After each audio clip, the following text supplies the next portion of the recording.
All right, JMC 6000 here in the JMC garage.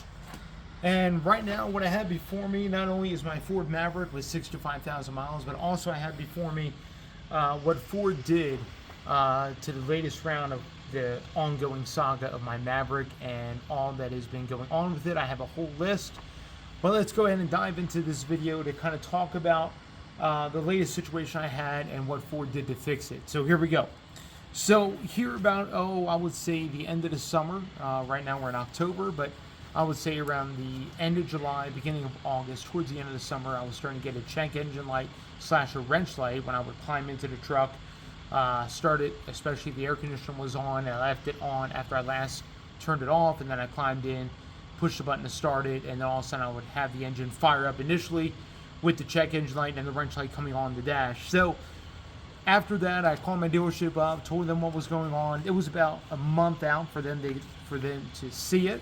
So I was like, okay. So scheduled it for a month out. They saw the truck at the end of August, beginning of September, and they said, oh, you know what? It needs a high voltage battery module. I was coming up with code. I have the code here on my paperwork here. Coming up with code P0. Oh, where'd it go? I had it on my paper. Here it is. P0B24 was the code that was present, and basically it was the high voltage battery, kind of like I forget what it, voltage unstable. High voltage battery, voltage unstable. Anyway, so they brought it in and they figured out, or they at least they tested and said, well, it needs a high voltage battery module. So they replaced a high voltage battery module. Well, the very next week, and I mean the very week I picked it up, about a week out, it did it all over again. I was out visiting some different places with my children, and in the middle of that, it started right back up all over again. Absolutely crazy. So I went back to the dealership, and dealership was like, when I took it there, the wrench light wasn't on, and the check engine light eventually will go off. So I was like, well, we can't find any codes in the system, so you're going to have to take it. Oh, all right. So did that, took it back, and the very next week it did it again. In fact, it was come back from Montana that it actually did it. The wrench light usually went away, but the check engine light stayed on this time, which was excellent. So Monday morning, I rolled it right in, and this was about a little over a month after the initial doing the high voltage battery module service. So after I took it in, they looked it over and said, they gave me a call like about a couple days later. John, it looks like you're going to need a high voltage battery is what we're leaning towards. So they actually confirmed that. They ordered the high voltage battery, which I have the part number here. The dealership actually replaced the NZ6Z-10B690-A high voltage battery.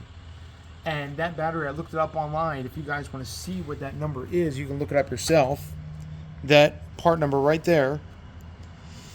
That battery is $2,000 for this truck, which is not bad. I mean, there's other high voltage batteries that are probably up there in price, but through Ford, if you were to order that battery right now for the Maverick, a 1.1 kilowatt hour lithium ion battery, it's $2,000. So anyway, they verified the concern, checked the history, checked it with a different technician, did some monitors, did a road test, verified all the connections. They verified that the check engine light P0B24 has returned after clearing the codes. Cleared away 10 minutes, light came back on while backing out of the stall. So they monitored some other things. They tested a high voltage battery and retested after 24 hours and found that there was a higher initial value that the voltage of the battery was putting out. So we don't know what quite was happening with the old battery. It looks like the old one was actually putting out higher voltage than it should have. So now it was putting out lower voltage, it was actually putting out higher voltage. The computer didn't know what to do with that. So recorded DTCs again. Found out that the thing was still present. So the high voltage battery failed their test. Removed and replaced it. Erased all DTCs out of the computer. Retested. All okay this time, and then to give some additional time and redid the antifreeze going to the battery. So that's all they did. So what was crazy was, since this high voltage battery failed, after I got the truck back, brand new high voltage battery, I have to say one thing. This high voltage battery is doing something unique because this truck now runs great. I mean, Like, I don't know what was going on with the old battery, but this new one, I mean, I don't even have to push the gas halfway, and it wants to light the front tires off. It is absolutely amazing. So maybe there's a problem with the high voltage battery from the truck from the very beginning, but it just runs like I don't know, like a scolded ape. I don't know, whatever you would call it.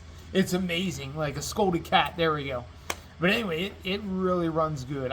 It turned into a little factory freak, this thing. So, but let me go over, out of 65,000 miles, I had this truck for almost 2 years. Let's go over everything that's went wrong since then. So I've been through a left CV axle, a right CV axle, a full exhaust system to replace the stupid heat exchanger in the middle of the exhaust system, a hybrid control module, and now finally a hybrid battery. You may be like, John, that is a lot of things to go wrong with a truck within 65,000 miles, and it's not even 2 years old. Yes, I know. So my word of advice and word of caution when it comes to the Ford Maverick, the Ford hybrid system, and that's still, I didn't even count all the recalls that have happened. The recall for the airbags, your recall for, my goodness, the whole active grill shutters and fire and all that, you know, and there still isn't a recall. There still isn't a fix for the latest version of that recall, and there still isn't a fix for, actually no, I'm sorry, there is a fix for another recall that is on this truck that I haven't taken to the dealer yet for, and that's to do some kind of emissions control thing. They want to reflash the computer. I'm just going to have that done when they ever come out with a recall fix for the whole battery, I mean, sorry, not battery, but the whole engine issue and the fire and all that, which is not really a big deal, but some people are making it out to be a big deal. Regardless of which, would I recommend the Ford Maverick Hybrid again, and would I buy this truck again? I'll give you a couple reasons, yes and no. So, number one, yes, because there's nothing else like it. Really, there is nothing else in this size, in a hybrid, that gets the gas mileage that this thing does. There's nothing else that touches it.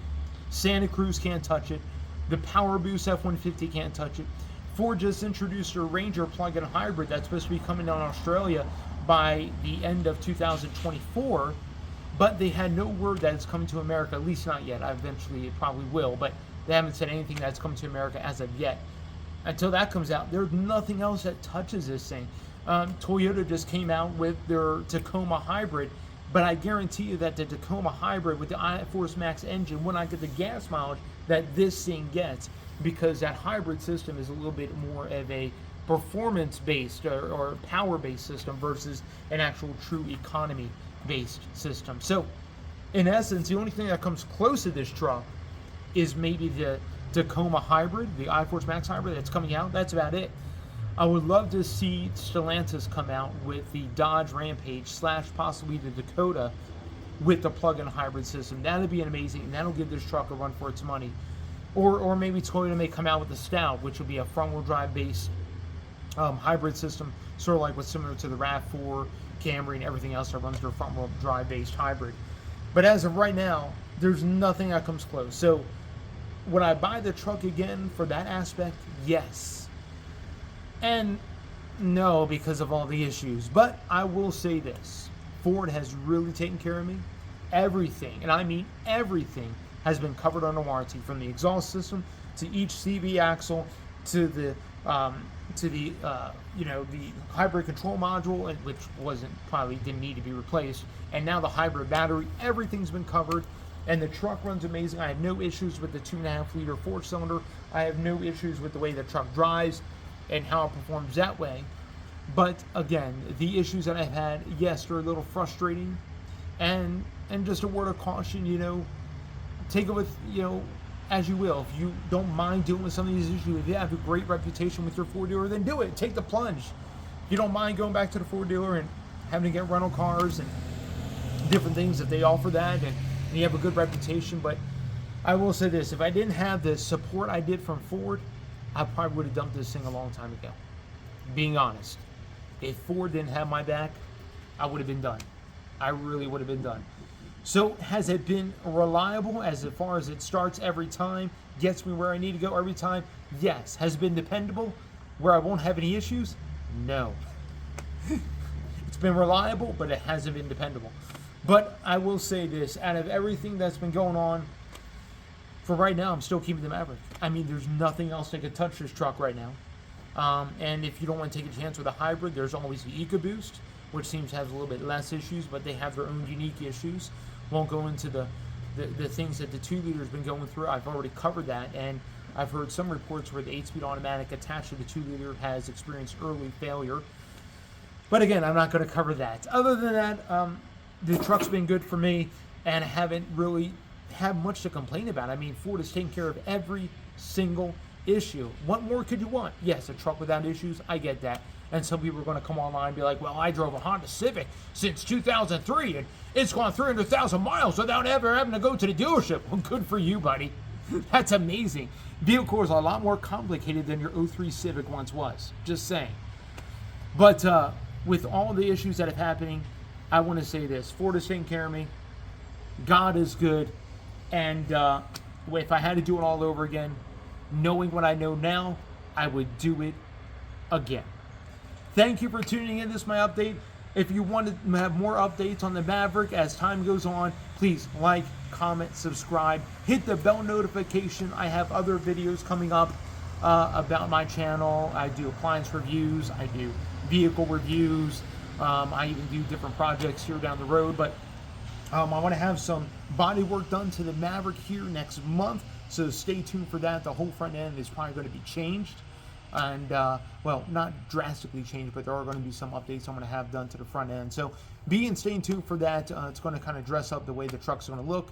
Awesome. If you have any questions, comments, leave those in the comments section below. Try to answer those as best I can. Again, this is JMC 6000. Hit the bell notification for every time I make a new video, which comes out every single Wednesday morning, and I try and go live every single Saturday evening. Thank you. Be blessed.